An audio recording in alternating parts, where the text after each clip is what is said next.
गुरुवार व्रत की पूरी कथा, जिसे सुनने से मिलेगी देव बृहस्पति की कृपा। देव गुरु बृहस्पति को बुद्धि और शिक्षा का कारक माना जाता है। गुरुवार को बृहस्पति देव की पूजा करने से धन, विद्या, मान सम्मान, प्रतिष्ठा और कई अन्य मनोवांछित फल की प्राप्ति होती है। धार्मिक ग्रंथों के अनुसार गुरुवार को भगवान बृहस्पति की पूजा का विधान है। गुरुवार के दिन व्रत और कथा सुनने से घर परिवार में सुख समृद्धि बनी रहती है। आइए जानते हैं गुरुवार व्रत कथा के बारे में। गुरुवार व्रत कथा। कथा के अनुसार प्राचीन काल की बात है। किसी राज्य में एक बड़ा प्रतापी और दानी राजा राज करता था। वह हर गुरुवार को व्रत रखकर दीन दुखियों की मदद करके पुण्य प्राप्त करता था, परंतु ये बात उसकी रानी को अच्छी नहीं लगती थी। वह न तो व्रत करती थी और न ही दान पुण्य में विश्वास रखती थी। इतना ही नहीं, वह राजा को भी ऐसा करने से मना करती थी। एक समय की बात है, राजा शिकार खेलने के लिए वन गए। घर पर रानी और दासी थी। उसी समय गुरु बृहस्पतिदेव साधु का रूप धारण कर राजा के दरवाजे पर भिक्षा मांगने आए। साधु ने जब रानी से भिक्षा मांगी तो वह कहने लगी, हे साधु महाराज, मैं इस दान और पुण्य से तंग आ गई हूँ। आप कोई ऐसा उपाय बताएं जिससे कि सारा धन नष्ट हो जाए और मैं आराम से रह सकूं। इतना सुनकर बृहस्पतिदेव ने कहा, हे देवी, तुम बड़ी विचित्र हो। संतान और धन से कोई दुखी होता है।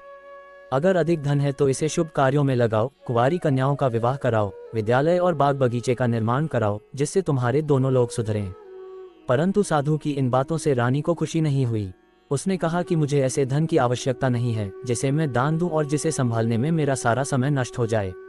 तब साधु ने कहा, अगर तुम्हारी ऐसी इच्छा है तो मैं जैसा तुम्हें बताता हूं तुम वैसा ही करना। गुरुवार के दिन तुम घर को गोबर से लीपना, अपने बालों को पीली मिट्टी से धोना, राजा से हजामत बनाने को कहना, भोजन में मांस मदिरा का प्रयोग करना, कपड़े धोबी के यहाँ धुलने देना। इस प्रकार 7 बृहस्पतिवार करने से तुम्हारा समस्त धन नष्ट हो जाएगा। इतना कहकर साधु के रूप में बृहस्पतिदेव अंतर्ध्यान हो गए। साधु के अनुसार कई बातों को पूरा करते हुए रानी को केवल 3 बृहस्पतिवार ही बीते थे कि उसकी समस्त धन संपत्ति नष्ट हो गई। भोजन के लिए राजा का परिवार तरसने लगा। तब एक दिन राजा ने रानी से बोला कि हे रानी, तुम यहीं रहो, मैं दूसरे देश को जाता हूँ, क्योंकि यहाँ पर सभी लोग मुझे जानते हैं, इसलिए मैं कोई छोटा कार्य नहीं कर सकता। ऐसा कहकर राजा दूसरे देश चला गया। वहाँ वह जंगल से लकड़ी काटकर लाता और शहर में बेचता। इस तरह वह अपना जीवन व्यतीत करने लगा। इधर राजा के परदेश जाते ही रानी और दासी दुखी रहने लगी। एक बार जब रानी और दासी को 7 दिन तक बिना भोजन के रहना पड़ा तो रानी ने अपनी दासी से कहा, हे दासी, पास ही के नगर में मेरी बहन रहती है। वह बड़ी धनवान है, तू उसके पास जा और कुछ ले आ ताकि थोड़ी बहुत गुजर बसर हो जाए। दासी रानी की बहन के पास गई। उस दिन गुरुवार था और रानी की बहन उस समय बृहस्पतिवार व्रत की कथा सुन रही थी।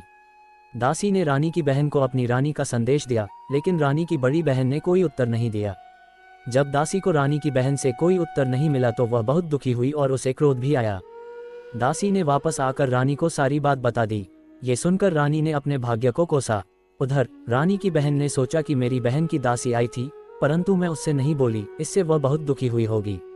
कथा सुनकर और पूजा समाप्त करके वह अपनी बहन के घर आए और कहने लगी, हे बहन, मैं बृहस्पतिवार का व्रत कर रही थी।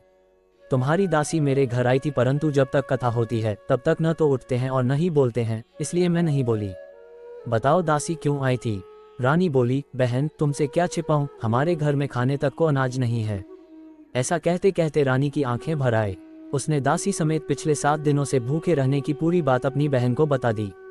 रानी की बहन बोली, देखो बहन, भगवान बृहस्पतिदेव सबकी मनोकामना को पूर्ण करते हैं।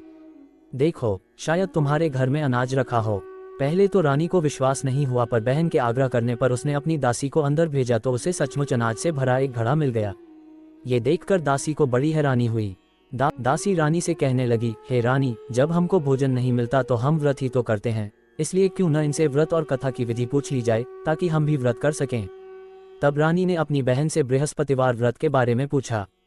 उसकी बहन ने बताया, बृहस्पतिवार के व्रत में चने की दाल और मुनक्का केले की जड़ में अर्पित करें तथा दीपक जलाएं, व्रत कथा सुने और पीला भोजन ही करें। इससे बृहस्पतिदेव और भगवान विष्णु प्रसन्न होते हैं। व्रत और पूजा की विधि बताकर रानी की बहन अपने घर को लौट गई। 7 दिन के बाद जब गुरुवार आया तो रानी और दासी ने व्रत रखा।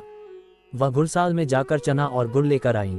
फिर उससे केले की जड़ तथा विष्णु भगवान की पूजा की। अब पीला भोजन की चिंता को लेकर दोनों बहुत दुखी हुईं। चूंकि उन्होंने व्रत रखा था इसलिए बृहस्पतिदेव उनसे प्रसन्न थे। वह एक साधारण व्यक्ति का रूप धारण कर 2 थालों में पीला भोजन दासी को दे गए। भोजन पाकर दासी प्रसन्न हुई और फिर रानी के साथ मिलकर भोजन ग्रहण किया। उसके बाद वह सभी गुरुवार को व्रत और पूजा करने लगी। बृहस्पति देव की कृपा से उनके पास फिर से धन संपत्ति आ गई, परंतु रानी फिर से पहले की तरह आलस्य करने लगी।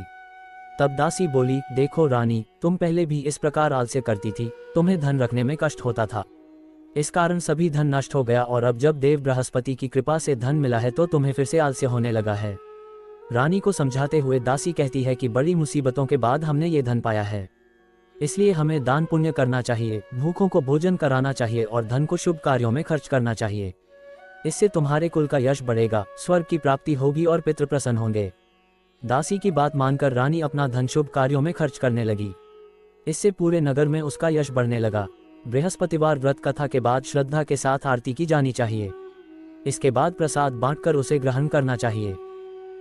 वीडियो अच्छी लगी हो तो लाइक करें और हमारे चैनल को सब्सक्राइब जरूर करें। जय श्री हरि।